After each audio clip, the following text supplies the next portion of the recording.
Go ahead. Well, welcome everybody to the June meeting of the North Point Peninsula Council. And we have a lot of good information coming up, but we'll start the meeting as we always do with the Pledge of Allegiance. Pledge of Allegiance to the Flag of the United States of America and to the republic for which it stands, one nation, under God, indivisible, with liberty and justice for all. Again, thank you very much. Can you guys hear me okay online? Is it sound check? All right. I want to start the meeting a little different. I wanted to thank our advertisers. So the council for years has been getting support, which helps pay for some of the maintenance and stuff on the sign coming into the community, and our contributions for scholarships and to the fire department and everybody. And I just wanted to acknowledge all those who have supported us, not just this past year, but for many years. A couple of them have been as long as I've been doing it. So we have Bay Vanguard Bank, and we have Miller's Island Crab Pot, who have been supporters for us for as long as I can remember. We want to acknowledge Keybridge Realty, Trade Point Atlantic, Creekside Graphics and Tees, Roofing Unlimited, the Kantorski team, yay! God's Marine, Time and Tide Ocean City Rentals, the Sparrows Point North Point Historical Society, and we also want to acknowledge our great community partners. That's for the Hall at North Point, which is right here where we're able to meet every month, the Millers Island Edgemere Business Association, Handy Andy Lawn Care for years has been taking care of all the grass cutting up at the sign, and also the Greater Dundalk Chamber of Commerce. So again, thank you all very much for your support, and without what you provide with us, we wouldn't be able to do it. So again, thanks, and everybody who's members, anybody who watches online, please support these local businesses and other local businesses in the area. I'm sure they can all use it. So, Officer Briggs will go into the police report now. Officer Briggs is not here, and I'm trying to pull up his thing, but I'm having trouble with my email. So, let's see. Give me 1 second. But if you were online last month and you saw our presentation from Officer Briggs, it really wasn't one of the best police reports we've ever had. But without going into detail, just because like I said, I'm having trouble pulling it up on my email, it was really good this month. There really wasn't anything that jumped out at me. And so keep up the good work, everybody. Be safe in the summer. You know all the kids are going to be out on bikes riding around. And so slow down, but enjoy. Enjoy the area. Traffic's going to be picking up with the parks, you know, the boating and all that. So now I'll move right along to our speakers. We have Ms. Shannon Medeski, who is the branch manager for M&T, and Albert Paulson. Is that good? He's our consumer operations and risk marketing manager, and they're with M&T Bank, and so we want to welcome them, and they're going to give us some really important information. Okay. Thank you so much, Fran. I just wanted to thank you for letting us come. We have seen a very large uptick in fraud over the last several years. I would say post-pandemic is when I've seen it really tick up at the branch level. And I thought that bringing some information to the community about how to protect yourself and what fraud trends are out there, what we're seeing, would be beneficial, help keep you safe, keep you diligent, and educate you so that you are prepared if this text message comes to you or email comes to you and you don't fall for any of these scams. And then you have to sit across the table from me and we have to try to help you fix it, right? So we're trying to be preventative and help you get the knowledge you need to protect yourself. So I brought Mr. Albert Paulson with me.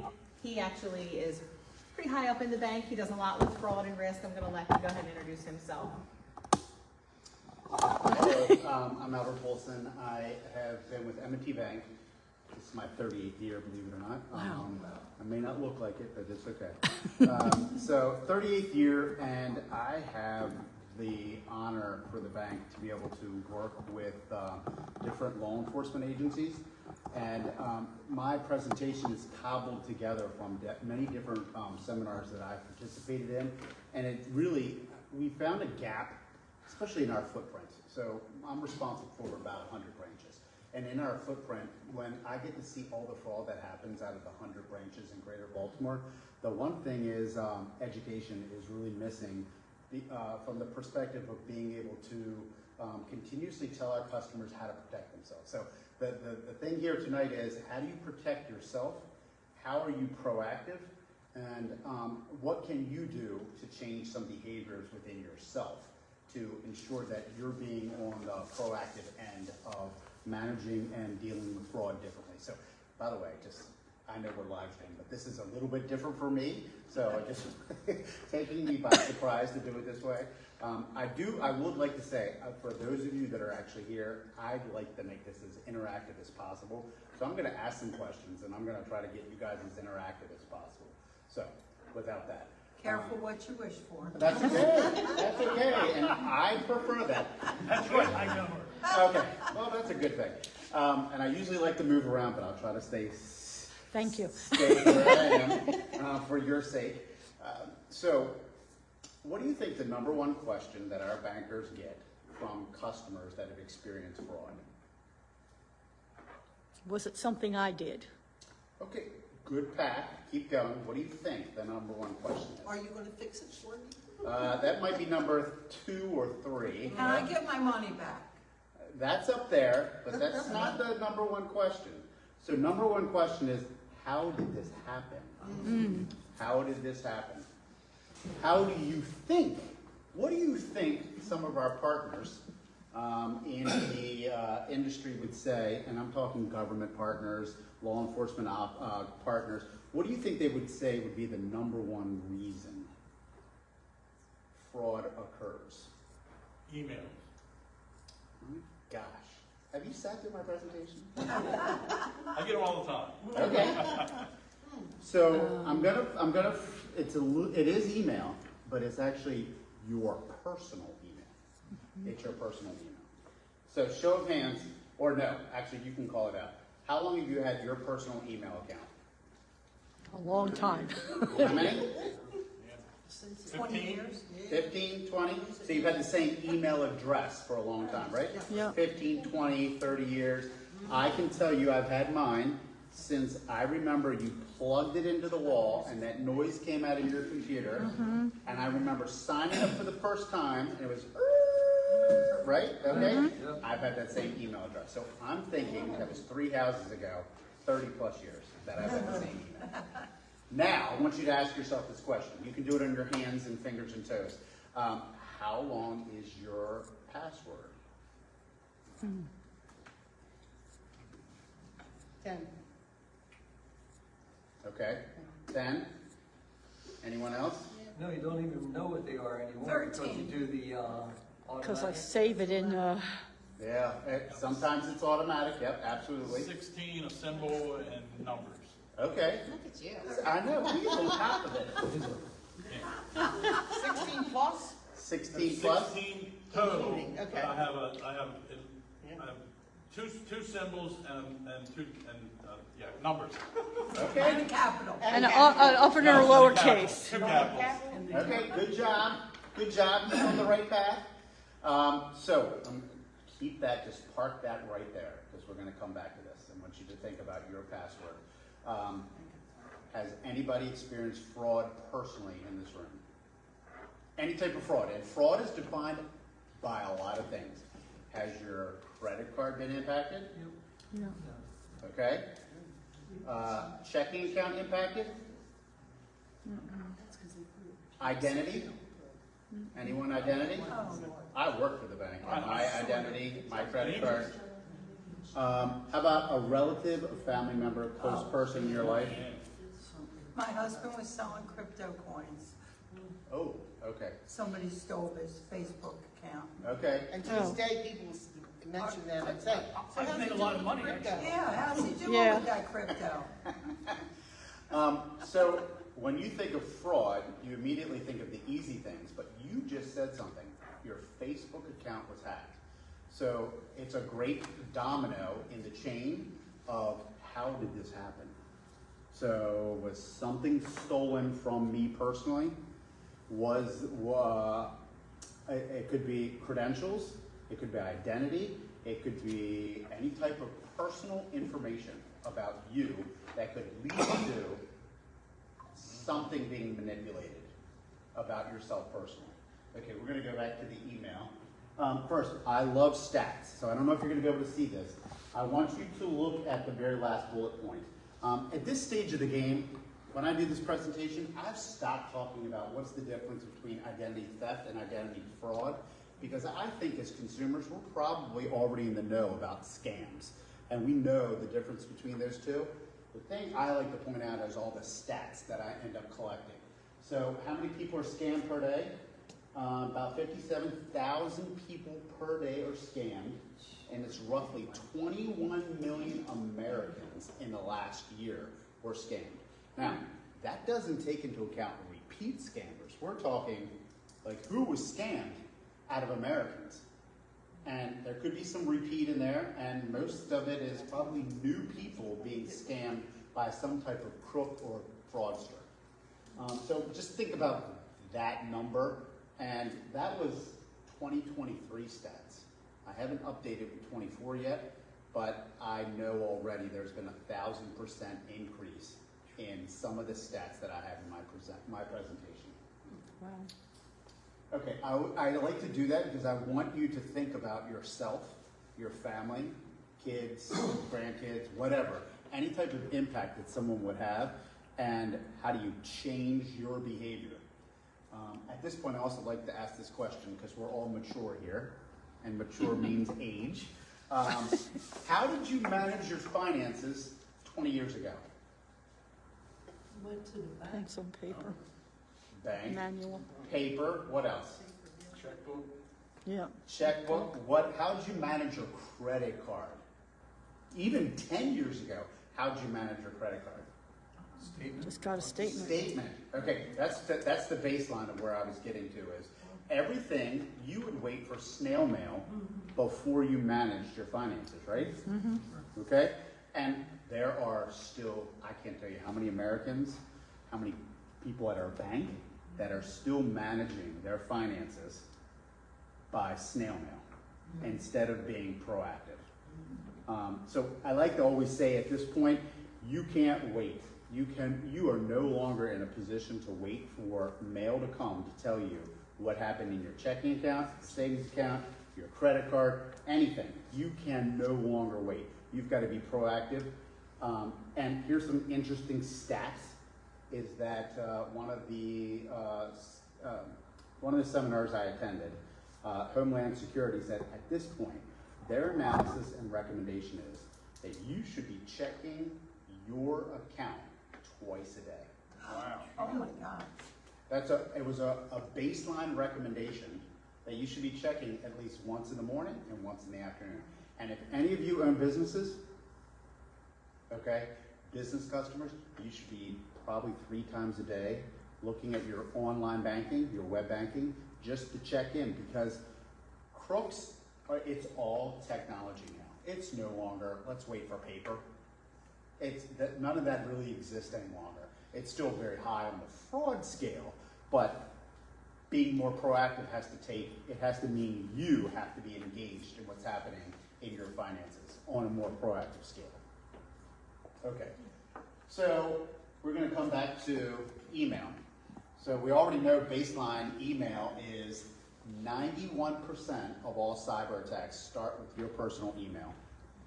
Now tie it back to your password and your login ID. How long have you had it?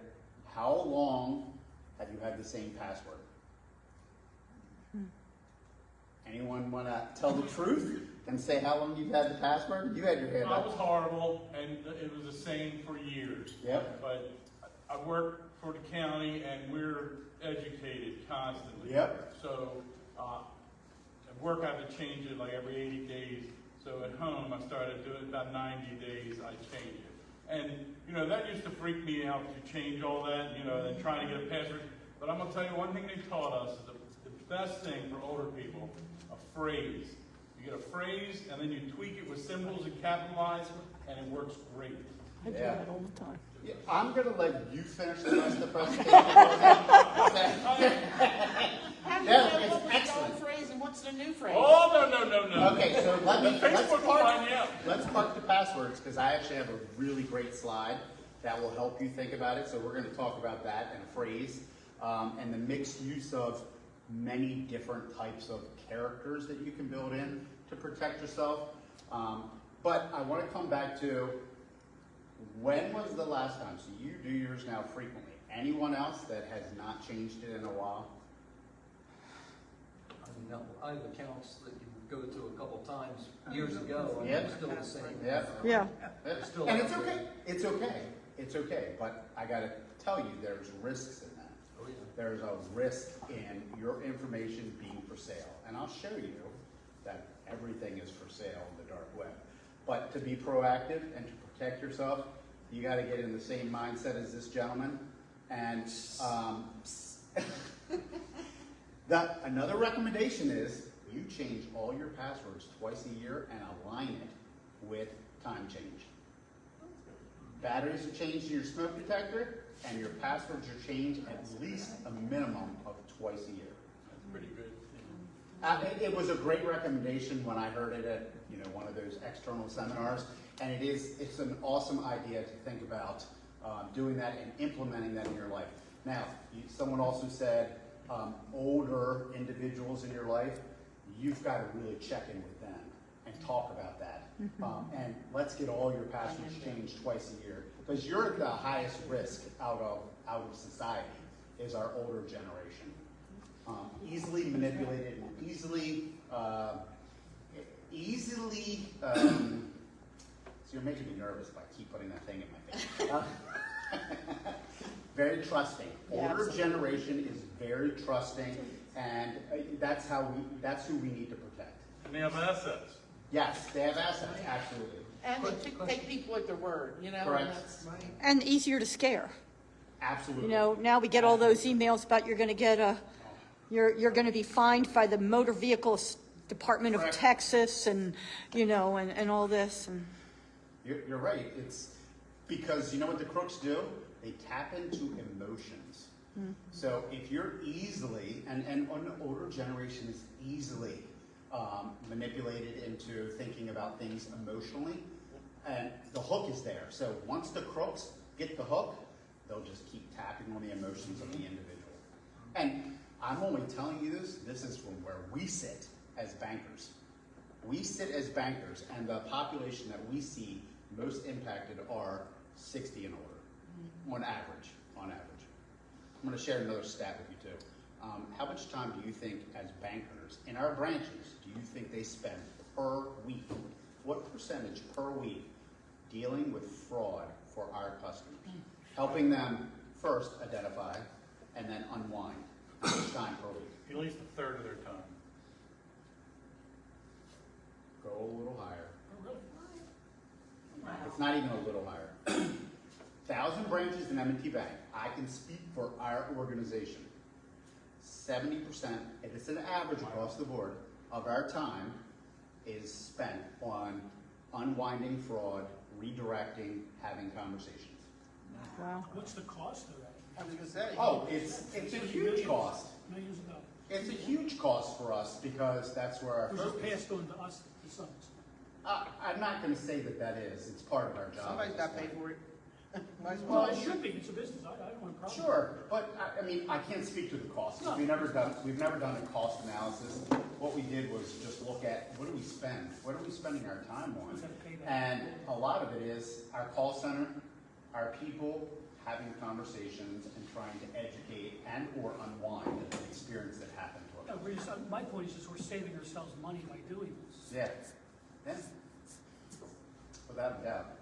I want to point out something. Look at the first bullet point at the bottom. So I got to interview someone that works for the bank, and he's in our cyber department. And I said, what can I tell our customers? What advice can I give them? So it is haveibeenpawned.com. What this site is, it's a legitimate site. You can put your personal email account in there, and it goes out and looks to see how many times you have had a threat based on your personal email or business, and it'll tell you how many times it showed up on the dark web, or you've been identified in some type of event on the dark web. Can you spell that out, because I can't? Have, H-A-V-E, all one word, so let's do all one word. H-A-V-E-I-B-E-E-N,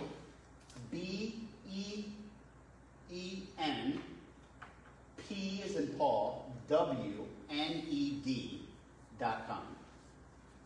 P as in Paul, W. I'm scared. Yeah, all one word. Pond without the A, yes. Oh, Okay. Paul, yeah, okay. Yeah. So who doesn't know how to spell pond? Whoever just said that, who said I'm scared? I'm scared. I don't know if I'm gonna look it up. Okay, you do, because guess what? First thought, I have to leave and go home, I'll be right back. You We do. don't want to scare you, we want to educate you. Yeah, and it's okay to be scared because guess what? Because if you're scared, that means you probably haven't been as engaged in managing your protections as you should have been. And I was on there when I did it the first time, 27 times I showed up on the dark web. And we work for the bank. Well- We're educating all the time. And I was shocked. So it's another good tool to check on yourself. And what I like about this site, it doesn't charge, it doesn't cost anything. Scroll up after you put it in, it tells you your number, then it tells you, go do this, go change some passwords. okay. Go to this site, you showed up in CVS as your account has been manipulated. It'll give you lots of really good direction and pointers to be able to do some proactive things for yourself. Wow. Yes, sir. So if you change your password every 90 days or whatever, should you have the same password for all the accounts, or do you have to have? No, you should not. So the question was, and I don't know if they can hear when there's this type of question. Oh, it was nice to repeat it, yep. Okay, the question was, if I change my password every 90 days, should they all be the same password? And no, they should not be the same password. Because think about this. What if you said, I've got 15 sign-ons in my life, right? I By the way, wish. the average is 27. So 15 is low. You think about everything, you start adding it up, the average is 27. So if you had the same password for everything, and your email got compromised, right? And they start looking at, because you use your email for, to reset passwords, right? You use it for connecting to medical things for yourself personally. You get confirmations. You get emails about maybe your credit card statement. If you have statements sent to you, you use one. All that crook has to do is let's just see if they're dumb. I hate to put it that way, but let's see if they're using the same password for everything, and then they go out and say, "Oh, you got a Home Depot account." They go out and they put it in, like, oh, bingo. I've got access to Home Depot, I've got access to M&T, I've got access to CVS, I've got access to everything. So, and we're gonna get the passwords in a few Okay. minutes. And we'll definitely talk in greater detail about that. But it's a good thing, the first good baseline is my email, has it been compromised? And this will tell you right away. And if it has, take action. Okay, so, oops, sorry. Love the stats. Love sharing stats because I think it makes a bigger impact with everyone. And the first one I always like to jump to is the very bottom. In 2023, consumers over the age of 60 and or at-risk adult, because there's a difference. So at-risk adult is someone that could actually not be able to support themselves. They would not be able to make decisions. So they could be the age of 20 to 80 and they're at risk and they're identified as an adult. So reported losing, and it's only as good as us being reported the information. They lost $3.4 billion. Wow. $3.4 billion. That was an increase from 2022 of 11%. My understanding, 24 what's been reported, it's probably about an 80% increase. So if you think about 60-year-olds, that's everyone in the room, right? All. No, not I'm not 60. saying that. Okay. Okay. Yes, everyone in the close to everyone. I'm overthinking. What days? Close to everyone in the room. But if you, and this is across the U.S. only, this is not worldwide, you lost $3.4 billion out of this population. Think about it's their entire life savings. Sometimes what we see is their home, It's every dime they had in 401k, their savings, their checking, it's everything. What do you think this population ever gets back? What do they recover? Zero. Less than 1%. Wow. Less than 1%. Now, it's all different types of fraud. It really is. It's everything that you can think of. It's every type of scam. It is, you know, I talked to someone who talked me into something. It's the romance scam. It's every type that you can think of. It's If I'm gonna pick one out, it's gonna be a romance. you know what? It's sad, but you know, again, it's that I have a high level of trusting people and get sucked in emotionally for different types of frauds. So I Can I ask a quick question? Yes, ma'am. Now, if your credit card has some protection for that, so is, you know, or am I making a dream? No, you're not. You're not. So look at third from the bottom, credit card fraud across Americans, 246 million in 2023, and that's about an average of 2.2 per victim. Now, credit cards have different type of provisions in terms of fraud recovery. Different. It doesn't always mean that you're going to recover all that money. This down here for the over 60, that's pretty much life savings. So that's not credit card fraud itself. That is this population lost $3.4 billion. So is that the kind of fraud like where they call and say, we have your grandson Yeah. and you need to bail him out? Yep. So those people are freely giving them money Yeah.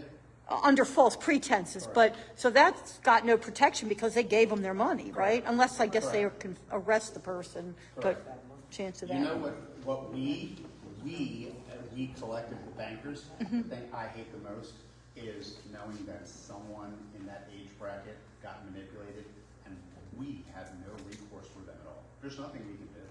Nothing. Because it's gone. It's gone. So there's nothing that we can do. There are few protections that they can take, but before you get to that point, how about be proactive with how you manage your finances? That's what it boils down to. Is how can I be more proactive? So all the other stats, you know what I find interesting is look at the middle bullet point. The millennials, 37%, Gen X, 29%, a vast majority of identity theft victims were those two age populations. Well, they have most of the money, don't they? No. No, we don't. No. It's not really about money. They were victims. You know why? Because they put everything out on social media. And it's so easy to be able to say, ooh, how can I steal their identity? What can I do to this person? And a little bit relaxed, honestly. You know, millennials grew up with having technology from the day. You know, essentially they were able to do anything. They had technology. So they're much more relaxed and free to give information and share information on Facebook, any type of platform. So, just like to share some stats. Now, this is what I like to show you. If you think that it won't happen to you, that's the wrong mindset. It's no longer if it happens, it's actually when it will happen to you. So, don't think, oh, if it will happen to me. It's when it will happen to you. I want you to see this is what your data is worth on the dark web. Everyone know what the dark web is? It's like the internet. Yep, see, we don't even have to talk about that. You already know what the platform is. The interesting part is, what's the stuff worth? What is it worth? Can you talk about the dark web a minute? I mean, I've heard of it. I don't really know what it is. It's very similar to the internet. And it was engineered or created by the government as a way to monitor money laundering. And from there, it just morphed into almost like a marketplace. It's a marketplace for crooks and other individuals throughout the whole world to use it. And it now is like it's a criminal playground, if you honestly think about it now. It's still used by the U.S. government often, but now they're doing it from a monitoring perspective. But I'm not an expert, so I can't say that's exactly everything that it's used for. Okay. You know, that's what we talk about all the time. Diplomas. I'm going to show you. So, upper left-hand quadrant, Social Security numbers are pretty much $1 a piece for sale on the dark web. What segment of the population are most desired from buying Social Security numbers? The crooks buying the Social Security number. So the working ages. I'd say super old people. Okay. Retirees. Okay. Social Security, I'm thinking. One more guess. Babies. Babies, really. Babies, all the way up to, it's the younger generation, Really? because they have no credit created. They have no profile, they have nothing. Gotcha. Zero. Cut the number. Yep, they got a number and there's nothing there, it's just a shell. Gotcha. Yeah, because you know, your credit bureau, you build, and you build your whole life. That's why the number goes up and down. But they're most desired because a crook can then just take it and they can create and get credit probably within 6 months. So a newborn can have credit in its name in 6 months. Wow. Yeah, it's terrible. My understanding, all these years in banking, what happens are the crooks will say, I want a list of 5,000 Social Security numbers. And then there's like this bartering. Okay, 10 cents a piece. 10 cents a piece and I'll get you 5,000 Social Security numbers. It's a marketplace. That's exactly, this is what's for sale. And we are selling Social Security numbers, online payment information, online login ID. This comes back to your passwords and your login ID. They're being sold currently, so $20 to $200. You got credit card information, diplomas, medical records are a big one. $1 to $1,000 for medical records, because you can also commit fraud through Medicare and Medicaid. You can manipulate that. Passports, driver's license, all those things are for sale in the dark web. How would diplomas, I'm just curious, how would diplomas, I mean, you can forge those. You can forge a diploma, so why would you need someone's diploma? Building a profile. of a Just person. building a profile. Yes, building a profile. Having the back. You're getting, the game is how much information can I gather Right. to then be able to assume your identity, or assume your identity and get credit. And you have to answer questions sometimes. We've gotten savvy, the bank's gotten savvy. We have 600 people behind us right now working in a department that's a 24-hour shop. All they do is monitor. They monitor our fraud protection and prevention department. We went from like 20 people to 600 in less than about 7 years. Oh, wow. So when you asked about cost earlier. Yeah. There's cost. Yeah. Yeah, it is, it's crazy. So, last year, does anyone remember the memorandum that came out from the U.S. Postmaster? Don't use the blue mailboxes. It was a nationwide memorandum that was posted. You want to know why it was posted? Corner mailbox. Because theft from the mailboxes and the blue mailbox keys for sale on the dark web. Isn't that crazy? It's a universal key, by the way. Okay. Yeah. Someone got scammed. Yes, I have. So, and all of this is, I don't have 100% facts, but this is what's shared with us whenever we participate in things, so as I'm being honest. That's all right. Oh, geez. I want to show this because this always makes an impact when you think about like my personal information. Here's another, how did this happen? Hey banker, how did I experience fraud? Well, again, we don't know. We can never tell you the how. But look at all the world's largest data breaches and hacks. This was as of 22 when I captured this. So if you look at Facebook, there's 1 billion customers. Their information was essentially breached. So the crooks can go out there and just start grabbing information, and then they start building a profile. You just, and some of these are worldwide. And what happened recently? There was a really big medical insurance provider. It was a huge. They do like all the accounting for a lot of the. I remember it being in the. About 6 months ago? Yep. I got a letter. Yep. Me too. And that number may have been one of the highest on here when that happens. So what we're building on is just, we're gonna get to the point of how can you be proactive? I wanted to show you this because, okay, so Postmaster General, they submitted a memorandum throughout the US. The FBI also did the same thing. They sent something out to all the financial institutions. They post this in many places, and it's really common sense items if you think about it. When you get an email, the following things should happen. You know, you should look at the address line. Not just look at it, you know, you can click on the address and you can look to see who it came from. Okay, seems simple. When I say that, there's people that are like, what? You can do that? So, education. This may seem elementary, but in reality it's not, because there's lots of folks that don't know the proactive side or how to be tactical in terms of managing fraud. Two-way authentication is something that you should do whenever possible.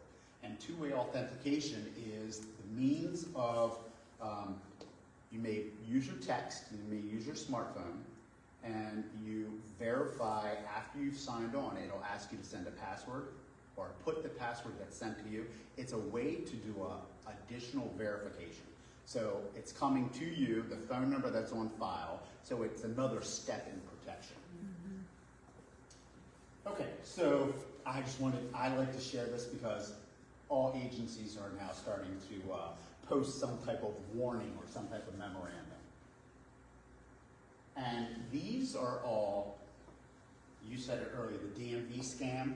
These are all different types of text messages that the crooks will just end up manipulating some of the wording, very little, and you really wouldn't pick up on it. But my message is always, when in doubt, call and verify. And when in doubt, listen to your gut. Don't ever click on a link for someone or something you do not know. You want to talk about ground zero besides email? I bet you that's number 2 or number 3. Someone clicking on something, someone going into a website, someone putting information into a website that was never a legitimate website. Yeah, it's all scary. It really is. And it comes down to, you know, it's not 10 years ago. You can't wait for your statement. You got to be proactive.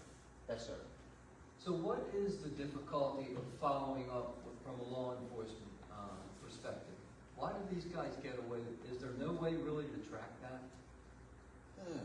Okay, so my precursor is I am not in law enforcement. Right. I just get to sit there and listen. So I'm going to just tell you what I've listened to, because I don't want it to be, okay, M&T Bank said this. I'm just going to tell you from my perspective. My feelings are from conversations, you want the big fish, not the little fish. So law enforcement wants to say, so who's the kingpin? Who's organizing? Or who's connected to something even bigger? That's who we're going after. The person that's going from branch to branch and they just cashed 10 checks today, okay. I mean, what are you going to get out of this? You want the person that orchestrated the entire event. And honestly, let's just say one of the branches called the police on that person that just cashed a check and it wasn't theirs, and they perpetrated fraud. The police are going to come, they might arrest them, but that person's going to be out. And honestly, there's probably not a lot that's going to happen to that individual. It's sad, but you know, law enforcement wants the big fish. Just again. I've heard wish I had those phone calls, you know, my home phone rings 10 times a day. And it's never for me. Yeah, That they can do something about that in an instant, but it's just not that big a deal. you're correct. And okay, here's another question we get. Whenever you get a text message and it might look like it was from M&T Bank, and you don't bank with M&T Bank, you know the question we get, can you stop this? Can you stop the text messages coming from some source? No, you cannot. You can block them, you can delete it, you can report it, but guess what? They'll change the coming from phone number, and then it's going to end up, you'll get right back into that cycle. We have customers all the time call us and say, I just got another text message from M&T Bank that my credit card has been blocked, whatever. I don't bank with you. Please stop this. We have no control over this. We have nothing. Bank of America doesn't, PNC doesn't, we don't. The DMV scam, the DMV, they were pummeled with calls when that text message scam went out. They're like, we have no control over this. We didn't send it. We can't stop it. And our law enforcement partners will tell you point blank, there's nothing we can do because who's sending it? We don't know who's sending it. Right. They're spoofing. They're sending it probably somewhere from another country. Okay, so time check, are we doing okay? Oh, yeah. Okay, so how many people still write checks? Once in a while. Once in a while, once in a while. Okay, so it is still an area where we like to encourage you to stop writing anything paper. And if you need to pay a bill, use bill pay through your web banking. I want you to look at the axis. So in 2001, the blue is actually check volumes. There was about $45 billion worth of checks going through the Federal Reserve. There was lots of paper still going. So you look at 22, the amount of checks actually in the industry, 11 billion. So it's cut, more than half. Now, but look at the check frauds. 2021, red line, and look where we are now in terms of fraud attempts.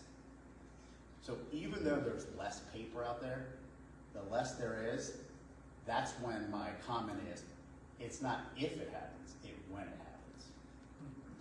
Well, what if you want to send somebody a birthday present, a check for their birthday? What's better? What's better, honestly? Venmo. You could send that via web bill pay. You could send it to that person and just bill pay it. And here's the reason why web bill pay is better. Okay, so when you mail your account number is on your check with your name, address, all the identifying information, right? You use web bill pay, you're using our pseudo account number. We never post your account number on that check. That check goes to the receiver, it has your name, you can put something in the memo line electronically, and then it has our account number as a clearing account. So there's a way to stop. No one could get your account number and perpetrate fraud against your checking account. So there's one positive in terms of a way to protect it. Look, I have an 80-year-old mom, and she's like, you're not stopping me from writing checks. I said, let's minimize the number of checks that you're writing.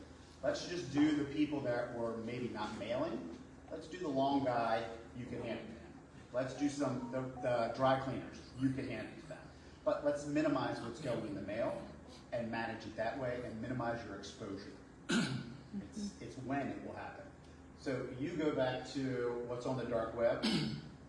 So we get messages every day. Every day. We have someone that monitors the dark web, and there are legitimate copies of checks that are on the dark web for sale. And it's your check that you put in the mailbox.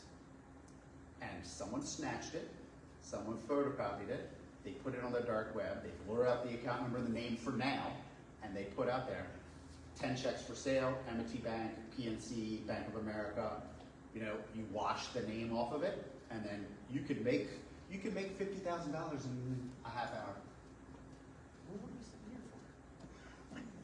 for? I'm sorry, I didn't hear you. I said, what are we sitting here for? Yeah. I'm learning quite a bit. It is, and whenever we do these presentations, and I've done lots of senior centers, and the first thing that usually comes out of someone's mouth, they sigh and they're like, oh my gosh, I can't do all this. You're right, it's overwhelming. It is absolutely overwhelming, it's emotional, and you're scared, and it's okay to be scared. And I like to say, even to my mom, it's probably time you gotta have someone help you do these things and help inspect. So, you may not want web banking, that's okay, but I think it's time that I need to be on your account and monitor it with you and for you so something bad doesn't happen.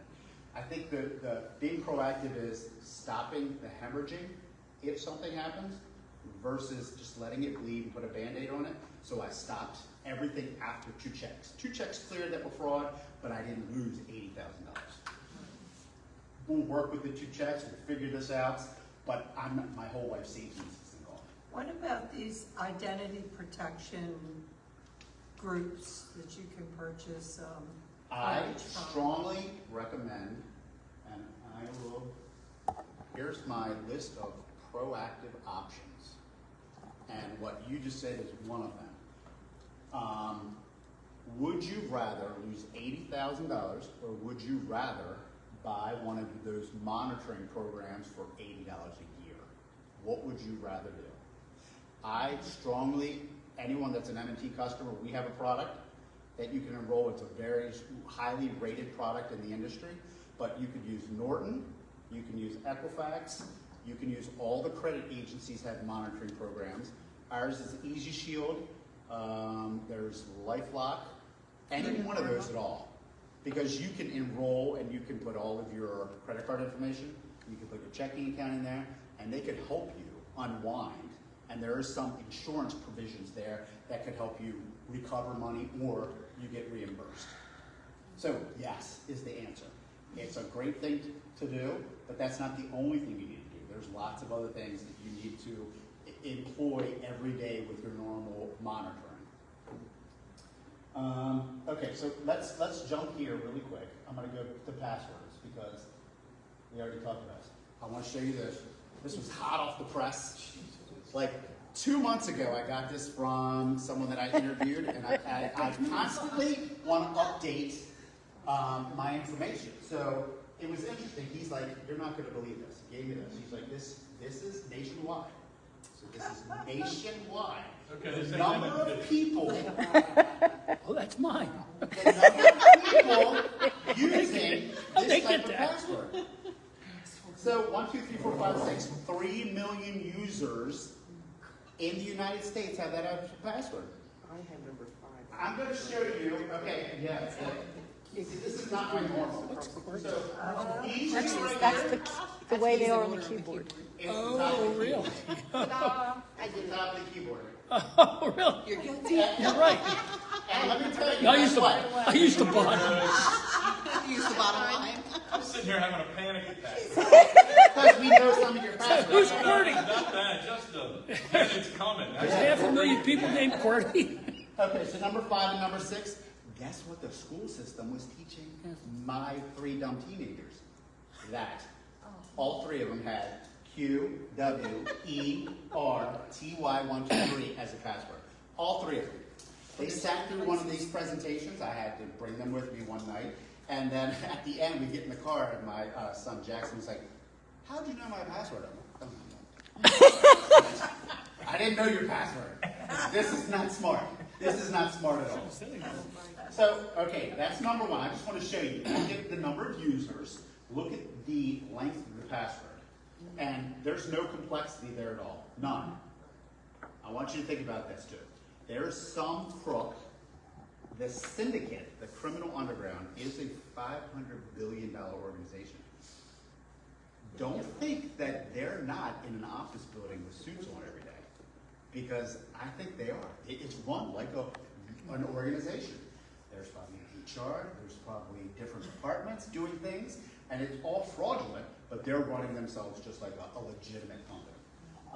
And someone's behind some computer, they've written an algorithm, and it's just running all day long, and it's testing your login ID for that email that you haven't changed in 200 years, and they're just going through and they're testing passwords, which is the next slide. So passwords. I want you to see, this gentleman over here has about 16 characters, I think he said. 16 characters and a mixed number of different types of things to add to your password. The name of the game is complexity. Complexity. And you said earlier a phrase, that is the suggestion, that's the baseline now. The cow jumped over the moon, right? So that might be about 15 characters. You start with that, and then you start mixing in. Every T might be uppercase. Every E is lowercase. And then maybe you say every A ends up becoming a symbol whatever symbol it is, the @ symbol, an ampersand, whatever, and then you just use mixed numbers and symbols, and you make it as complex as possible. This grid itself, if you look and think about your password, that person I was telling you is running an algorithm. If you have a 10-character password and it's just numbers, it could take 40 seconds to hack that password. 40 seconds. Oh, I see. You see it? And then keep going. So if you just have uppercase, lowercase, alphabet, and you've got just that, it can be 169 days. The more complex you make it, the more difficult it will be for how did this happen to me? The baseline is 91% was email, right? So here's the suggestion on how you make your password complex. And don't make it, to your point earlier, you can't have the same password for everything. Now you can have like a mix of the same password. The cow jumped over the moon.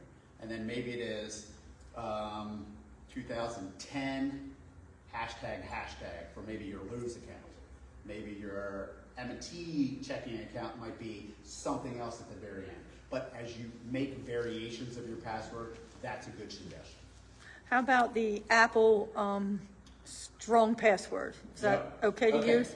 So a couple things as you bring this up. So password managers, as long as it's a strong one, a strong product like Apple or Samsung has something, any of the password managers, Keepers is another one that's a really strong one, that could keep all of your passwords and they could all be different. And you could also use maybe the suggestions from different type of apps. So if you sign up for Apple and your Apple ID and it says, I'm going to give you 27 characters and it's going to be weird, you'll never remember it, keep it in a password manager. As long as you do that, absolutely safe. Okay. We have a cyber team and they say that all the time, use a password manager. They like to throw out Keepers. Keepers is one of the best password managers that you can use. And that's the one that's storing all your passwords, Yeah, right? storing all your passwords, Keepers. Yeah, because can if you use it said on only your 27 smartphone. average, I've got far more than that. Yeah. Because, You you know, can they use it try on- to get you to create an account for anything you want to do. Yep. So I don't know if this is stupid, I used to have what I call my dumb password for stupid, like if I'm going to sign on to Good Housekeeping magazine to look at something, I would just use the same password over and over on that kind of stuff. Yep. But I guess that's still got my email, doesn't it? It does. So that probably It is does. not a But good thing to you kept do. using the same dumb password for Or some kind, of the smaller Yeah. things in your life, but you've duplicated the same password multiple times. yeah. Good phrase, some damn password. That's a good one, Or yeah. Start some with dumb password. Change it up. So the point would be complexity and length. Okay. Use everything on the keyboard when building out your password. Password manager is a good thing to use. You can use it on your smartphone. You can use it on your desktop. If you have a laptop, you can use it as well. Use the password manager for everything. Just keep yourself protected. Okay. Okay, so some of the other, in the interest of time, let's just go through some of these. These are all some best practices about being proactive and monitoring. So you brought up the monitoring program, right? How many of you have alerts on your checking account? Have a what? Alerts. Alerts. Every Alerts, morning I get alerts, email. alerts. Okay. And credit cards. You have it on your credit cards, right? It's my wife put it on because she wants to know when I buy something. That is a good, I applaud that. Good for her. Yeah, really, tell me about it. My kids, they walk away from the cash register and ding, their phone's telling them they bought something. Exactly. Those are alerts. Yeah. And the alerts are account based. You can set up multiple types of alerts. If you don't want to bank with M&T, that's fine. I always encourage everyone, go talk to your banker if you don't have them set up. Let your banker help you set up the alerts. This is that proactive measure of, remember, checking twice a day. This is, I know what's happening in the moment. You want to still write checks? You can set up an alert that you know when a check clears. So you can set up that alert. You can do low balance, high balance, transaction, debit card swipe, credit card swipe. Every credit card company now, and you think about, you just don't want to think about your primary checking account. think also about, I have a Home Depot and Lowe's card. Those are backed by banks. They have alerts too as well. I signed up for alerts with both of them, and I know immediately when something happens. So look at every credit product or every type of account you have, do they offer alerts? By the way, CVS now offers alerts. So you'll know immediately if someone signs into your CVS profile. So a lot of people are moving, a lot of companies are moving to a protection, and alerts are a protection. Yes, ma'am. How do you sign up for the alert? Okay, so checking account, it's usually in your web banking profile. I would encourage you, and it's not something I can do here, talk to your banker. As I stated, 70% of our time is spent on this. The industry is probably the same. We would rather you come in and we help you set up things versus having to help you unwind something. Dear God, yes, that's what I would prefer. Yeah. We'd rather you come in and say, help me set up my online banking, help me set up alerts, help me do these things. We would rather do that than have to console you for multiple hours because something bad has happened to you. So alerts are a good approach. You've got the monitoring. If you're going to write checks, please sign up for the alert so you know when a check clears. We talked about complex passwords and phrases, changing them regularly, which is about twice a year. The thing that we all probably forget about, there's a couple things. How many people have a smartphone? I see one right there. You have one. Anybody Right over there. here? Smartphone? I would You ask who should say, doesn't. who doesn't have one? Okay, that's true. Who doesn't have a smartphone? Okay, we'll get you there. Don't worry. We'll get you there. Do you ever check to make sure that your security and virus updates happen automatically? Okay. So if they don't happen automatically and you don't have it set to auto update, then the companies that own the apps constantly are looking at the people that are trying to attack them, and they set up security features or enhancements and they push them out to you that way. So they push it out so that if you don't update, that means the protection's not happening for you. So that's number one. It's making sure that updates are occurring on laptop, your smart device, if you have a home desktop, that those are also occurring. How many have a router at home for Wi-Fi? Right? This is just like the email. When was the last time you changed that password? Never. Never. Yeah. Still the original one. Yeah, never. Never. Me included. Yeah. Until, I like to tell this story. After I sat through a seminar, I went home and changed it, and I didn't tell the 3 teenagers. And boy, were they mad for like 2 days. They thought the internet was down. I thought I told them. But I did change it. And the why behind this is, well, you've had the same password. Someone could have hacked into that a long time ago. That is just like your phones and your laptops. You should be being proactive with changing that password in any type of frequency. Our cyber partners have said it often. Stop forgetting about any type of anti-spam, your virus updates, and your router at home. Because you got that router 10 years ago, same password. Yeah. And if you have younger people in your life that come over and visit, how many of them ask for the Wi-Fi password? Well, the kids are freely passing it along. Absolutely. I came home one day and there's a slew of dirty teenagers in the back of my house. They're playing basketball. And then one of them I hear as I'm walking to the door is, Jackson, what's the password? I'm like, password for what? And I'm just standing on the porch listening. Every kid had my password. You do that share. Yeah, Share. the share thing, absolutely. They That's all don't they even have did. to type it in. Huh? Well, that was, that was eye-opening. So I put that in my frequency to change it as well, because you don't know the person that had my access. Do they have a virus on their phone? Do they have a virus? Do they have malware that could have actually gone to my router? You have no idea. I just read a notice that it said they recommend you don't charge your phone in an airport directly into a USB. Yep. Because you don't know what was there, you don't know the person before, you don't know if there was malware purposely put into that USB port. So Yes, that is a recommendation. You take it, take your. Well, it said if you put your little square thing in first, that's okay. Does that have, I don't know about that. that's what, I'm yeah. not sure about that. I'm not an Okay. expert in that field. What, I'm sorry, this is backtracking. That's What did okay. you say about, like, the phone, your home computer, the apps on your, Making sure that any type of pushed updates, okay, if you have an update, and usually updates, they fix things that are wrong with applications. Yes. The virus updates, they'll push it to you. All of our phones now, modern phones, you can set it to auto update. But I've seen, like my mom's had the same phone, I think it's like the 10 version of Apple. Well, it's not automatic, so I have to make sure they're updated. You have an older phone and it's not newer, just make sure the auto updates are on, or you do the update yourself. You know that thing you always click and say later? Yes.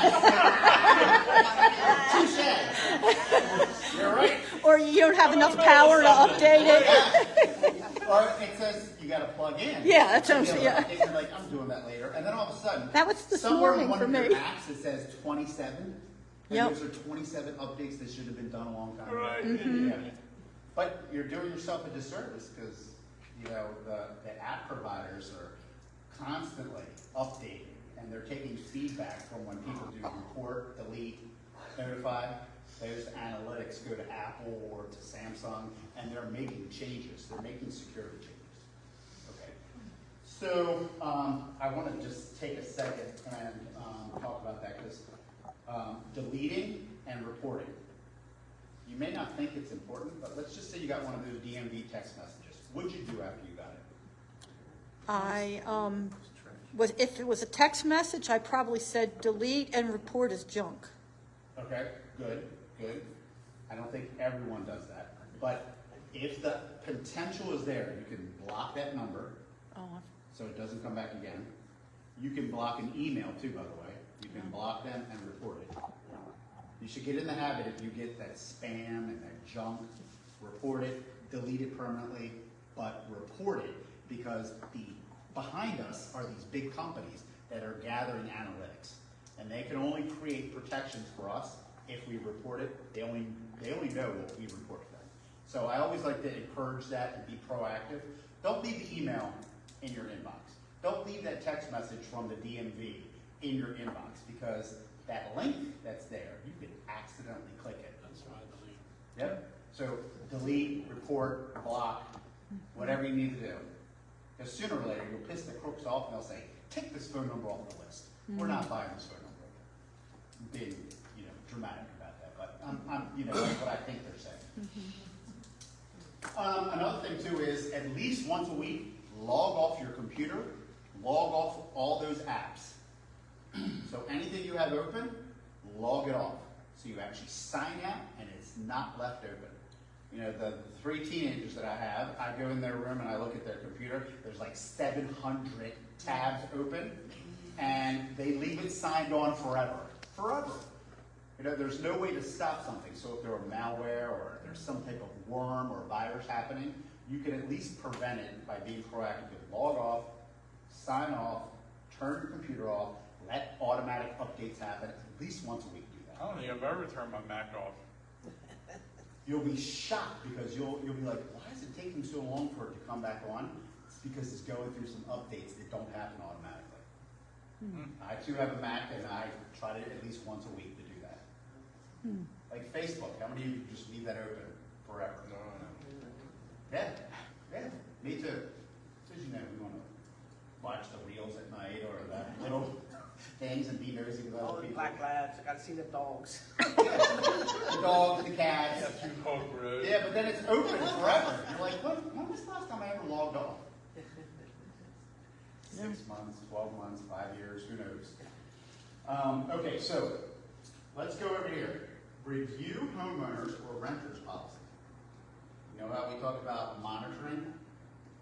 So did you know that most insurance companies are now offering some type of fraud inclusion in your homeowner's policy, your renter's policy? I'm not an expert, but I like to encourage everyone to go and just explore it with your homeowners. If you own a home, just give them a call. Hey, is there any fraud provision included in my homeowners? I have USAA, and they came out with we're just going to automatically include it. So if I ever had experienced identity theft, then I could submit a claim, and I might get reimbursed for that. But it's a good proactive measure to at least say, what are my proactive, what's my proactive stance of things that can protect me? So review renter's policy or homeowner's policy. Also, at least getting a copy of your credit bureau once a year. They're free once or twice a year? What is it? Once a year through freecreditreport.com, you can get a copy of every one of your credit files. It's a good way just to monitor if anything has opened in your name. Any of you have any plans on buying a large purchase where you have to apply for credit in the next 12 months? No? No? No? Anyone? Maybe. Maybe? Okay. Good rule of thumb now is you can lock down your credit.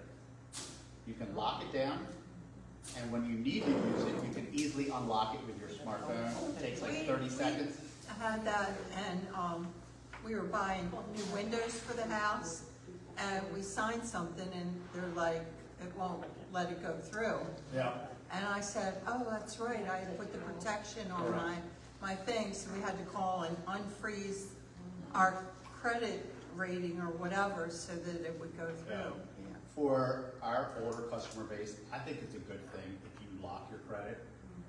There's a protection for yourself. No one can apply for anything, and it stops exactly like what you just said. There's no reason. If you were 20 and you're gonna, I'm gonna look for a car, I'm gonna look for a house, I'm gonna probably apply for credit cards, do more things more actively. When you get to a certain point, lock it. Protect yourself. Well, you gotta watch, even BGE checks that, and if you have the credit freeze on there, they'll give you a hard time.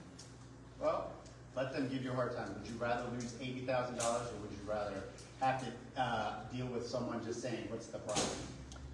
How do you lock your credit? You can do it right online. You can intervene to Shannon if you want to. You can do it online with each one of the credit bureaus. You can, and then we have pamphlets in the branch.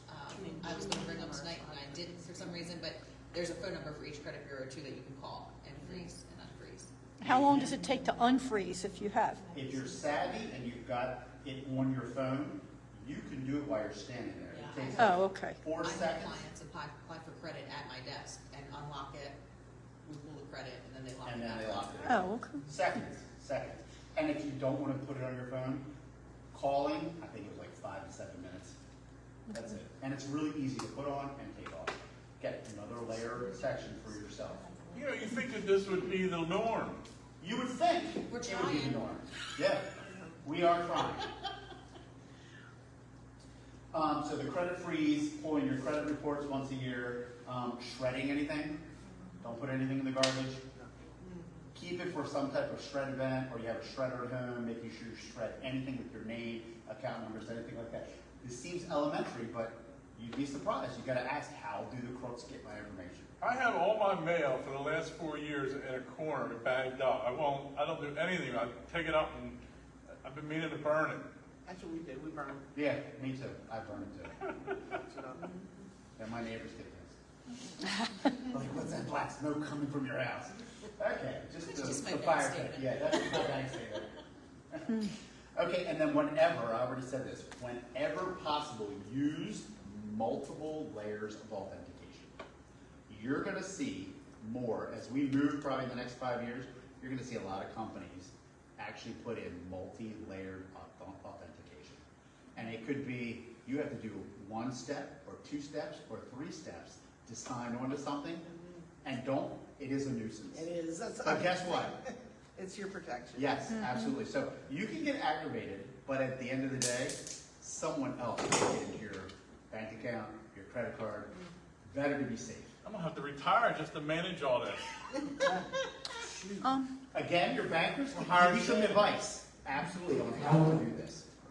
So I heard that using Apple Pay is more secure than using your credit card because it doesn't actually transmit your credit card number. changes the account number? I think a lot of companies are using that pseudo account number transmission. I would tell you that your credit card is still a very strong form of payment, and most credit cards have this fraud protection behind you. And a lot of companies, I think M&T is one of them, our own card, it's zero liability. So The tap to pay functionality, the tap to pay also encrypts your card number. Does it? When you Yeah. insert Okay. or swipe, your card information is shared, but when you tap it, it's not. Okay. So tap if you can. yeah, Yep. tap if you can. Tap if Come you on, can. Walmart. I was gonna say, so you can't shop at, you Yeah, can't I don't shop at understand that Walmart. either. It's been there for years. I don't understand. I don't understand why they can't get with it, but everyone else can. You know what the lady, the woman checking out told me, because they want you to use their product. They don't want you to, they want you to use is there a Walmart Yeah. product? They're I like credit good card. cash, Don't they, like a little wood? Yeah. Yeah, right, Rose? What, go back to cash? I like using some cash, not everything, but I still like to use cash, especially And tipping. it's not a bad thing. It's not a bad thing Right, to have small different things and- approaches to payments. Absolutely. But I'm gonna tell you, if you've got your checking account card, that might be one of the very last things you use. Use a credit card first to pay, and then go to the debit card if there's no other Yeah, I don't options. use debit. But tap it, if you're gonna use your debit card. Easily manipulated information is easily captured, and that's one of the areas of the bank where we see huge numbers in terms of consumer fraud and theft. Okay, so pretty much throughout the whole conversation, we've talked about a lot of these things. All these things aren't gonna prevent it from happening. It's about the hemorrhaging. Would you rather bleed out, or would you rather be able to throw a Band-Aid on something and be in the know and be proactive? That's what it's about, being proactive. Changing our stance. This is what I've said to my mom, let's do it in stages. And we've done it in stages, so I get her used to something and then I layer something else in. And I would say that for you too as well. Do it in stages. Maybe change all your passwords, let it go for a while, then let's do online banking, let's layer in the alerts, let's get you signed up for monitoring, let's do your credit, let's do many things. Don't do it all at one time, because I know it can be overwhelming. And if you don't want to use a password manager, I've said this in many forums, write your passwords down, okay? Hide them, don't leave them on your desk at home. Hide them, Don't carry the book with you. yeah, don't put it in your purse. Not on the pad right there? Nope. If you're gonna write them down, don't say. because this is the way you're gonna be able to remember, write them down, but hide them in the house. And I told my mom and my sister, tell us where you hide it, because when you call us and you don't know it, I don't know where it is. So get your trusted person in your life to know at least where you hid the list of passwords. So my father still can't sign on to one of his apps because he can't find the password. Like, that's your punishment because you didn't tell me where they were. But with that, any questions? It's okay to be overwhelmed. Use your resources. In today's day and age, our bankers, I can't tell you how much education they receive every single day about fraud protection, red flags. They're crime fighters. We can help you. Any bank you bank at, we're all in the same position. Go use your bankers and leverage them to help you work through this. I will tell you, I thought you came here to sell me a CD or something, but No. this has been informative. Absolutely. But you're scaring the hell out of me too. I mean, I read it on the computer at work, but reading it's like, yeah. But when you hear it, it's scary. Yeah, and it's okay. It's okay. What I'd rather you be scared, because guess what you'll do? You'll do something about it.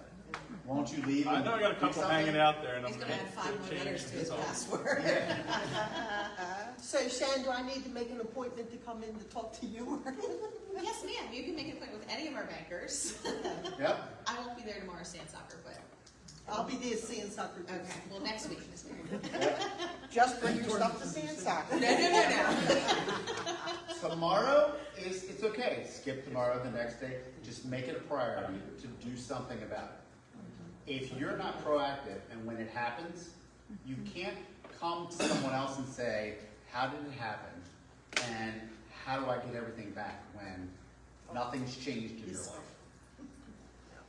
So, with that, that's my presentation. Thank you.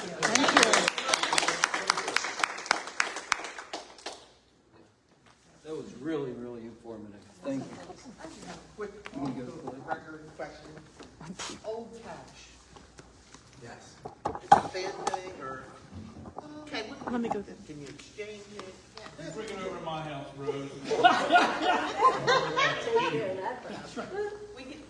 take that next year. Even if it's stinky and musty and old, we'll still take it for you. Okay. Thank you guys again. very, Yes, very much. thank you very, very much. There was lots of good information. I don't know how to follow that. I'm mind blown. I don't want that. Good information to share. Anyway, so, again, thank you guys for coming out, it's really good. Moving right along into some old business here, I don't think we're gonna take too much longer. I just wanted to say, we talked about the state park reservation system that was gonna be going into effect. A couple parks have already done it, I think they've had a few glitches, but it seemed like, it depends on what you read, that some loved it, some didn't like it. Yeah. Is that only on the weekend, or is that, So North Point State Park will be on the weekends and holidays. I figured. But it doesn't start till sometime this summer. They haven't really came out with a date yet. But the best part about it, we went online and we looked up all the rules and the regulations for it. And I think you have to set up an account, huh? Is that, you set up an account? Yeah. You set up an account and you pay and you get your Create a registration. password. Serious. Password. You do. And we'll change it every 90 days. No. Yeah. But anyway, the good thing about it, as far as we're concerned, I think, as a community, is that local people, it says local residents and neighbors will be able to bike or hike into the park and aren't going to be part of that reservation. So last year, remember, they stopped hikers and bikers, but now that these regulations are down in writing, I think it should not be a problem anyway. Unless they had, what they said last year was, they needed staff at the park for safety, so they could basically stop people coming in if they didn't think it was safe. I can think of one problem. The people over in Penwood don't like these people parking over there, and I could just park my car over there, and now I'm a hiker, right? You can get in trouble for that too, though. Actually, I think there used to be a sign right on the old entrance into the park Yes. where the gate is. I think there used to be a sign there saying there's no parking across the street and walking into. Oh, was that right? Yeah, I haven't seen. I don't know if there's any signs over there. I haven't looked for a while. And there's plenty of parking. Yeah. I know that one of the past rangers used to jack people up if you saw him doing it. But I don't know if that's in writing. That's one of those things. So I invited Paul Brilski, who is the chair of the Hart Miller Oversight Committee, to come and give us some information about what's going to be going on at the island this year. At some of our meetings, the council holds a seat on the Oversight Committee. We have for about 30 years now. Paul's been on it over 20 years like me.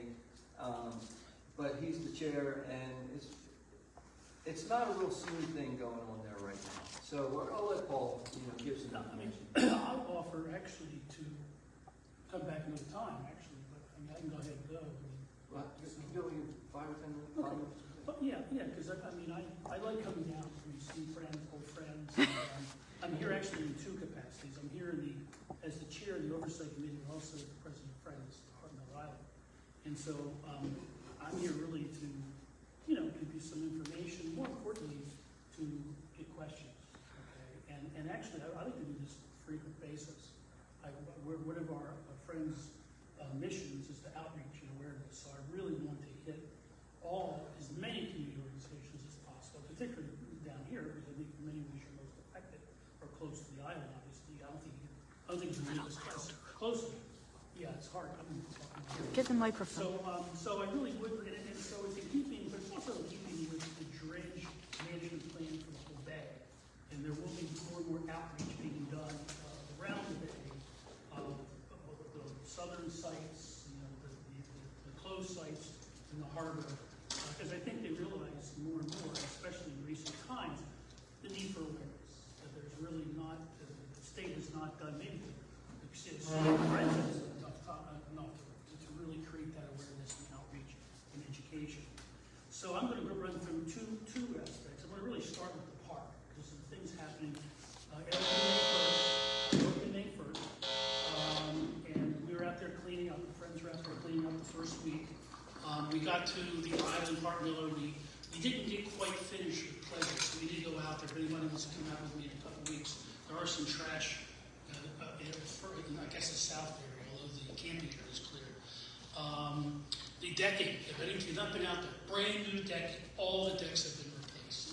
So it's about time, but it's good. I mean, the roofs, bathrooms, or whatever. So that's the good news. And the other good news is that we did get a $25,000 grant from Baltimore County, and we've just sent the payment in, and we should be getting the signage, the nature signage that will go out there and installed. Hopefully, it should be coming in a week now. So MES is going to help us install that with DNR. The not so good news is the ranger, you know Robin Reed, she resigned early in the spring, and I was just told today that Sean's got a promotion. So right now there's one ranger, Chris Gleason, who's a kind of a regional, not a regional, but he oversees North Point and Hartwell. Sean's got promoted. So Chris is the only ranger. There are some seasonals, but there's only one ranger going back and forth. And we've been spoiled because prior to Robin, we had Bobby Ivan. And Bobby Ivan treated that like it was his home. And so we've been spoiled every year I've been involved for almost 30 years. And we've been spoiled. So Chris is going to do the best he can. Certainly we are going to support his hiring. We're looking to hire raised rangers. I don't think they're going to get one out there, which means really the programming doesn't exist. I mean, the beach is open, the camping's available, but the concession stand's not open. You can't access the trails, you can't access the bikes. So it's going to be Sunday fun days. So certainly we're involved with getting some grants and working with trying to figure that out. So that's an issue. But grass is cut, it's weeded. Bathrooms keep them clean. They test. There's a well out there. They test the water. Everything's safe and swimming, what have you. So please, but we are a little disappointed. We're working on that, so we do apologize. Apologize for that. And in addition to that, there is some programming. We did get some grant money through the aquarium, U.S. Fish and Wildlife grant, and so there will be a Bible blitz out there again this year with some Girl Scouts, and there'll be a day camp out there. So we're going to have some programming out there. And then we will have a run this year. The 5-mile run will occur October 4th. That's been confirmed. Don't ask me registration because that's always a touchy subject. But the state friends of state park friends, and we'll support that with the people out there. Now that's the park side. The north cell, which is, to be clear, it's an active dredge site, which is owned by DNR, but managed by MES, along with MPA. And one of the things I think we realized in the recent issues around Trade Point was that we realized it for sure, because we've been pushing since 2010, 2009, to close that north cell. And we thought that might have been possible because the big hurdle there is money. The money that we've heard $47 million. I've been hearing $47 million for 10 years, so it's more than that. And people forget that Trade Point would have been on the hook for that. And so I don't anticipate the money coming, although we're going to push ahead. We're pushing for a closure plan. It's like a chicken and an egg. Oh, you don't have the money, let's not make the plan. Well, let's get the plan. Because there could be some things we could get out there, and maybe we can do some fundraising. Maybe we don't need to have a nature center. Maybe we just need a place to kids get out of the rain. We just got donated to us a 25-foot Seahawk with a 250 Yamaha. So we can get people out there. I know a captain, my youngest son's not a captain. He can take people out there. So we have places to pick you up. We can pick you up anywhere. We can get you out there. But you can't get off the boat without busting your ass. Oh, I'm sorry, without hurting you. I'm getting older and older. So we're working for things like that. Is there an access pier? Things like that we're working on. So, because, you know, we like to continue the partnership that we've had with MES and with NPA and with DNR. Because if you would have asked me 20 years ago, in terms of what I felt, if I felt the dredging out there was safe, I'd be a little skeptical. But I'm very convinced, after 40 years of monitoring, I'm pretty convinced that NPA is pretty good stewards. I know we had some concerns with Trade Point because we had worked with Trade Point, but that's literally that's dredge under the bridge, put it that way. So so basically, we're looking for a plan, sludge under the bridge. So we're looking to move ahead because as long as that's not closed, the island is vulnerable to having dredge there. We're only one law away. Boom, happens in 6 days. Happen again. So we'd like to push forward that plan to close that because our skin in the game is not so much, it's not the dredge. Our skin in the game is really closing that north cell so it can all become a state park, you know, and not just worry about monitoring what's out there. Although the advantage of having that dredge out there is continued monitoring. So there is a monitoring report. The NPA continues, the MES continues to monitor out there, not as extensive in things this past year. What's involved in closing it, Paul? What has Well, right now, it's a good question. Basically, they want to be able to minimize the water. Okay, somewhere they want to, because the more water you have surface, there's always going to be water. That's the biggest dilemma out there.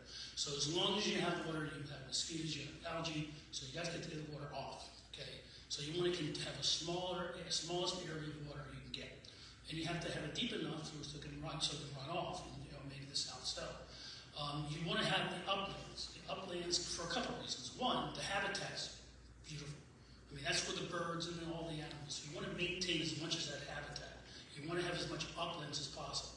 And the other reason you want to limit the area of water is around the shoreline, the mud flat, you're going to have phragmites. Okay, and the dilemma with the cost is, it costs $47 million. Well, probably it's cost more than that to just maintain it. I mean, there's money being spent out there, even if it's not closed. So if you have phragmites, which gets treated pretty much every year, if the weather's right, we see burning out there, that's probably what they're doing, seeding and burning. So that's the plan. The question is, how do you do that? There's three different options. We just saw 2 other options that are more cost effective. I'll be very clear. One of the options that might be the best option might require some dredge being put in that item. So we have to think about that. I mean, that was what was in our consideration when we looked at the CPA, because we might have needed some dredge out there in order to build the berm, in order to maintain that habitat and the berm. So that's being designed, and actually we're pushing for a plan. And if we don't have a plan by September, we're going to legislate that they have to come up with a plan. There has to be some direction. Right now, we're floundering, and it's a chicken or egg. And I know the money's not there, but let's have a plan for this. Because one of the things we figured out with the CBA, with the Trade Point, was we were going to get the money, maybe, but we didn't have a plan. So let's have a plan. And maybe we're not going to get $20 million, but what does it take? Well, let's first, because one thing the Friends can do is support the development, the implementation of that plan through fundraising. We can bring as a nonprofit money to the table. We actually are leading a grant, the U.S. Fish and Wildlife with Masonville, and to collaborate with Masonville. We've been to Masonville. Anybody been to Masonville? Incredible. It's the only urban wildlife refuge. It was the first in the country. It's right over there off of, Hanover Street, that area there. And it's run by living classrooms, okay, and an aquarium. So they got some money that they can bring to the table. So that's kind of the things we're thinking. We're thinking long term. I'm not thinking, we've been doing this Fran and I for 20 years, 30 years, and I'd like to think we'll be around for at least 1 or 2 more, as long as I don't get scammed. So that's... What about Poplar Island? Poplar Island, good question. There's any dredge, any material that is dredged from the mouth of the Patapsco. There is a demarcation. Has to be in a closed, contained site. So that's got to be either right now is Masonville and Cox's Creek. Anything outside of that, maintenance dredge, can be put pretty much anywhere. Now they still test it. You have 1, 2, 3, 4, but pretty much that can be put anywhere, and that's why one of the reasons they created Poplar Island. They reclaimed that island. It's a turtle preserve. It's incredible. If you want to go down and visit, we can kind of try to figure something out. It's fantastic. It's incredible. But there's now Barron Island, which is further south, and they're going to replicate that. And they're replicate what they're doing at Would you guys be interested in doing that? yeah. Let's sit down there. It's a long day, but we can do that. It's really beautiful.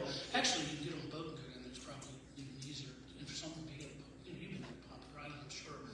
It's beautiful down there. And so there's a whole. And one of the things we're suggesting, and I would suggest you have them here, is Katrina. They're coming in the fall. Okay, because they will give you the full Monty. Because there's a 20-year dredge management plan.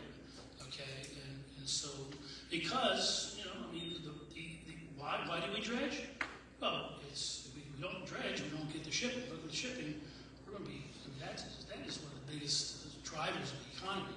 And whether we want the trade point or not, once they get finished, and they will, okay, we'll have the third largest port in the country. It will be millions of tax dollars, billions of the economy. It'll push the economy in Maryland significantly.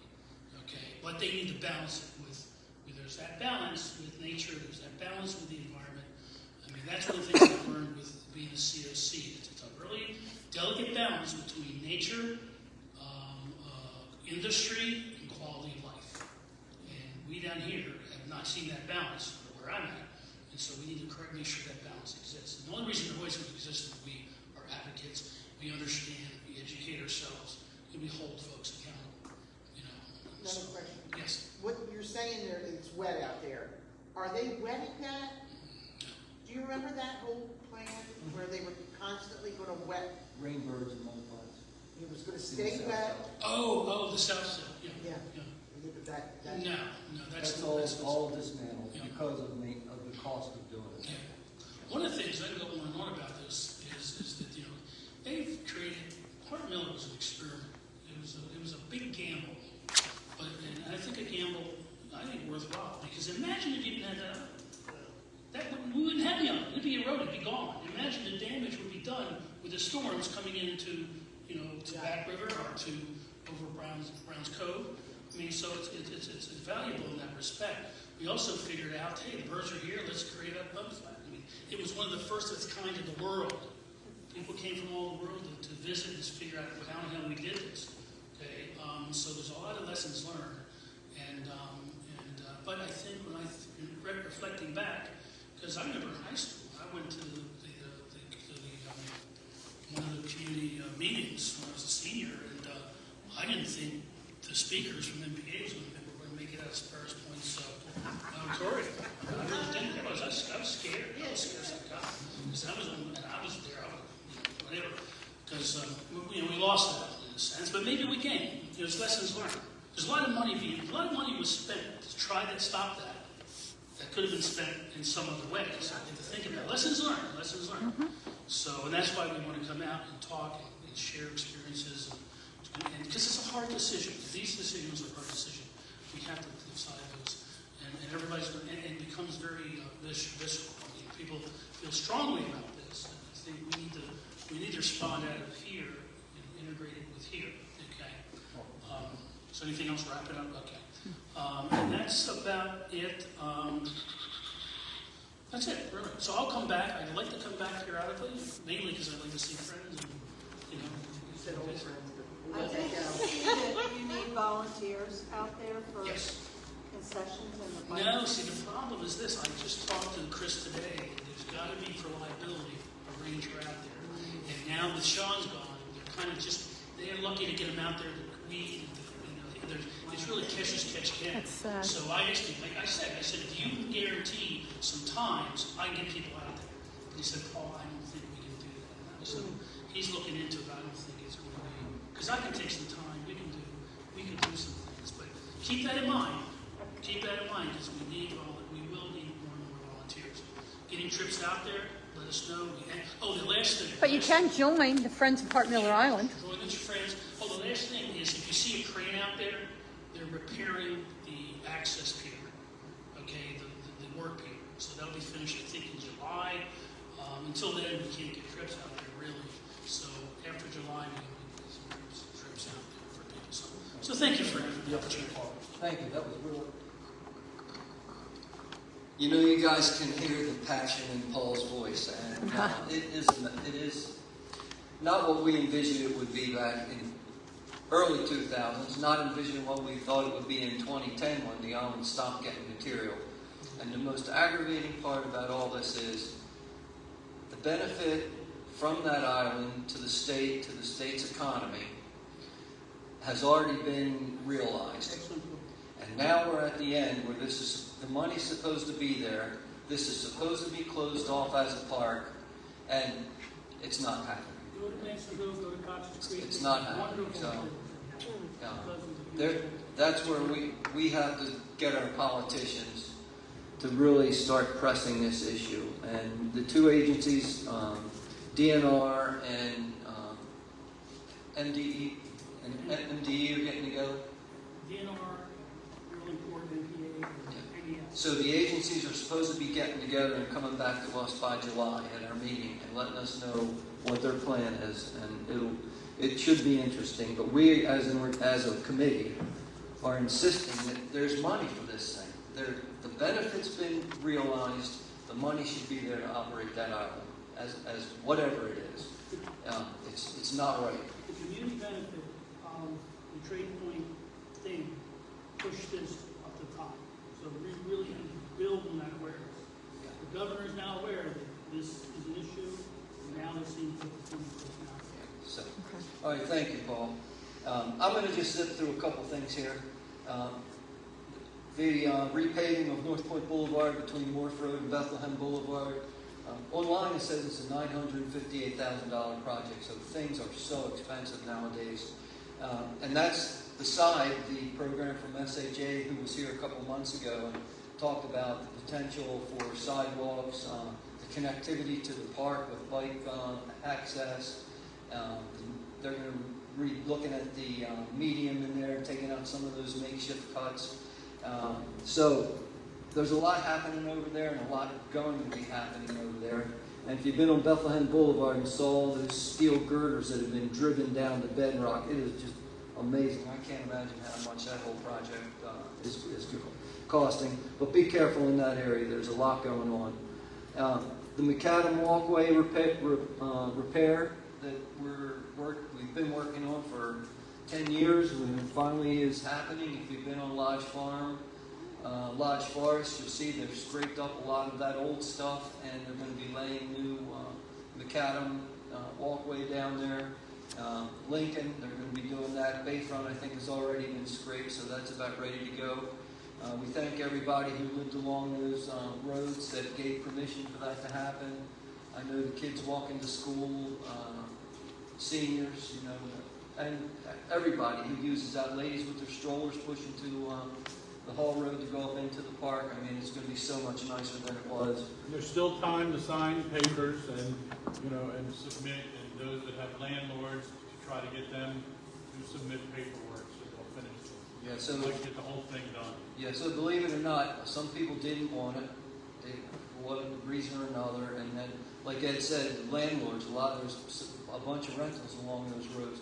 I think we have Lodge Forest, we got 100%. Lodge Farm, we're really close to 100%. There's a couple that didn't get it. Lincoln, there were a few. A couple actually didn't want it. But anyway, we do thank everybody who participated in that. It's going to be really nice when it's finished. As far as new business, this Saturday coming up, June 7th, there's a couple good things happening. The Oddfellows are having a car show up at the VFW. That's from 10 to 2. And when that's over, you can head over to Rockin' on the Edge in Water's Edge. It's an outdoor concert, like a fair that they have over there. It's going to be really nice. I think that's from about 2 to 10, different bands, and they'll have crafts and Metallica, vendors. cover band. Who? Metallica. Metallica cover Oh, band. Metallica. Oh, yay. Yeah. Yeah, that's it. I heard something about an event at the Sparrows Point Park. I heard it on the radio, and after I heard it, I'm like, what was that? What date? What is that? Oh, that's probably those speakers. The Baltimore Yeah, it was Banner. Baltimore Banner and. There, I think it's June the 10th. and It is June the I believe 10th. it's 8:30 in the morning. You sign up for it, and it's a panel of people. Have you heard about that? Okay. It's a panel. I think Aaron Tamarchio, John Oshesky. somebody from Economic Development from the county, John Jr. There's a whole panel. They're going to be talking about economics in Southeast Baltimore County, I think. But if you go on, they had it advertised on Facebook, but if you go on Baltimore County's website, I'm sure you'll be able to find it. Do you want me to send it to you if I find it? Yeah, Okay, I was. About when do you think that is? It's June the 10th. Oh, okay. Yeah, it's Tuesday, I think. Right? Yeah. Because we can't go. Question on Sparrows Point Park. Would that open and close the way the other parks do, dawn to dusk or whatever? That Or park closes at 9 p.m. No, well, they have nighttime activities. Shannon's an expert on that. That park closes at 9 p.m. The building will close at 9. even the building itself closes? Building, there's no gates on them.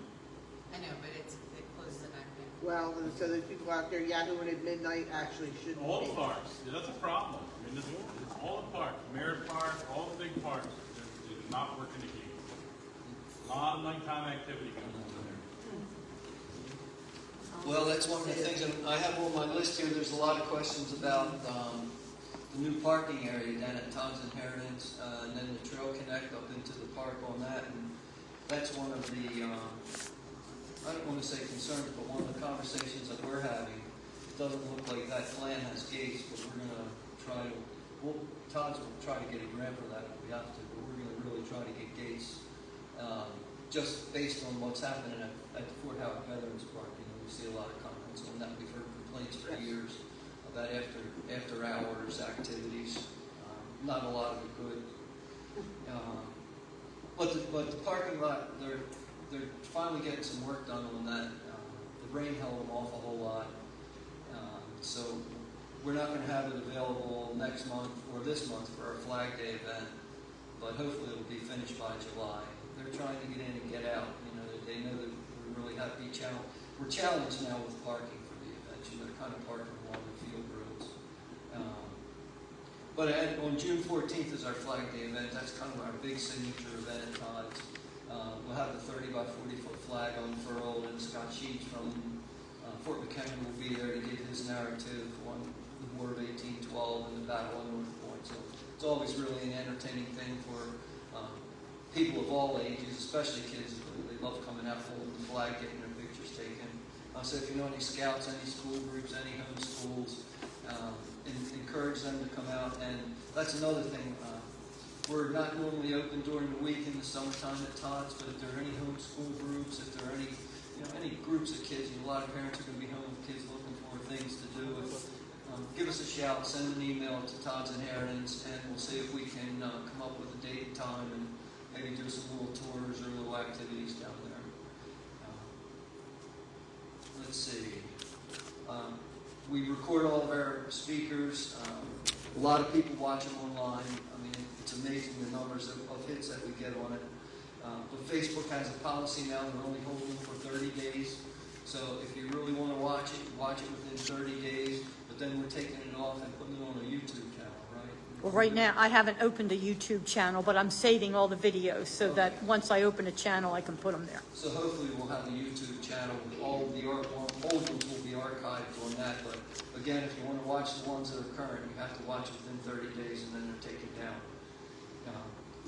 Fire Department news, the carnival, they didn't announce the dates on that, July 22 to 26, and the parade is on the 25th. You know, we're in that, try to be in it every year for the council. So we encourage any of our members, anybody in the community who wants to walk with us on that, and we hand out Tootsie Roll Pops, you know, and give out information sometimes on the organization. So please consider joining us, and we'll have some more information on that later on. Schools, I haven't really heard a whole lot on the schools. I'm getting some information on the sidewalk project between the elementary school and the high school that we've been working on since 2019. It was approved and funded. It's just a mess. This whole thing is a mess. But anyway, congratulations to our scholarship recipient, Gavin Warren. I hear he's a local guy, so congratulations to the entire class of 2025. The Bayview Hospital is having a blood drive. Gosh, I don't have the dates on here. Wait a minute. Hang on. Oh, here it is. June the 11th, 12th, and 13th is Wednesday, Thursday, Friday. Starts at 7:30 a.m. If you would like to sign up for it, you can call 410-550-0289. And I'm sure they appreciate it. There's always a need for blood, it seems. And that's about all I have on my agenda. You know, just a reminder, we don't meet in July and August. We take the summer off. And so again, I want to wish everybody a very safe summer. Do you guys have anything? Can you guys hear me in the back? Do you have anything in your Okay. No, okay, we're good. All right. Well, Any council members? Okay, All great. registrations are open, but that's it. Yeah. I have one thing. The Sparrows Point, North Point Historical Society would like to announce that the groundbreaking for the Veterans Memorial Park Gateway was Monday. Oh, correct. This past Monday? Is it, I guess there'll be a ceremony. When it's when done, I ready. guess, yeah. Okay. Oh, congratulations. Good. Yeah, good. and 2518 Sparrows Point Road, keep your eyes and ears open for anything, changes or whatever. They're plugging along up there, but Yeah. I have my eye on a couple other buildings in the county that I've also seen them dump a ton of money into. Same And people? no, pardon me? Same people? No, Oh. just in general. Oh. And nothing ever happened with them, so got my fingers crossed that maybe that'll happen. Yep, More news. as slow as they move. Anything? Anything on Nothing, just. that? All right, well, any other thing? Have a safe summer. Have a safe summer, everybody. Be at the fireman's fair. Yeah. Oh, yeah. We'll see everybody. Thank you, everybody.